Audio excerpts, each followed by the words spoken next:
Hi friends, welcome to my channel. ఈ రోజు కథ వచ్చేసి పిల్లల కోడి. మన ఛానల్ని ఫస్ట్ టైం చూస్తున్నట్లయితే సబ్స్క్రైబ్ చేసుకోండి. పక్కనే ఉన్న బెల్ ఐకాన్ని క్లిక్ చేయండి. లైక్ చేయండి, షేర్ చేయండి. ఈ కథను పూర్తిగా చూసి మీకు ఎలా అనిపించిందో కామెంట్ సెక్షన్లో కామెంట్ చేయండి.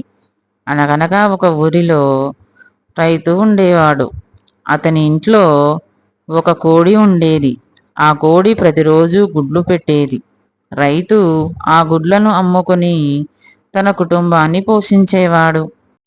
ఆ కోడికి 5 చిన్న పిల్లలు ఉండేవి. అవి ఎప్పుడూ అమ్మ దగ్గరే ఆడుకుంటూ తిరుగుతూ ఉండేవి. కోడి ఎప్పుడూ పిల్లల్ని కాపాడుతూ వారికి ఆహారం వెతుకుతూ చూసుకునేది. ఒకరోజు అడవిలో నుంచి నక్క వచ్చింది. చిన్న పిల్లల్ని చూసి వాటిని తినాలని ప్రయత్నించింది. అది నెమ్మదిగా దగ్గరకు వచ్చేసింది. పిల్లలు భయపడి అరుస్తూ అమ్మ కోడి దగ్గరకు వచ్చాయి. అమ్మ కోడి వెంటనే తన రెక్కలతో పిల్లల్ని కప్పేసి రక్షించింది. నక్క దగ్గరికి రాగానే కోడి తన ప్రాణాలను లెక్క చేయకుండా నక్కపై దాడి చేసింది. నక్క ఆశ్చర్యపోయి వెనక్కి తగ్గింది.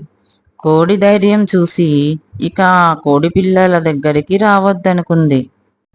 ఆ రోజు నుంచి పిల్లలు గ్రహించాయి, అమ్మ ధైర్యం, ప్రేమ ఎప్పుడూ తన పిల్లలను కాపాడుతుంది అని. నీతి ఏమిటంటే తల్లిదండ్రులు తమ పిల్లల కోసం ప్రాణాలను సైతం లెక్క చెయ్యరు. మనము వారిని గౌరవించాలి.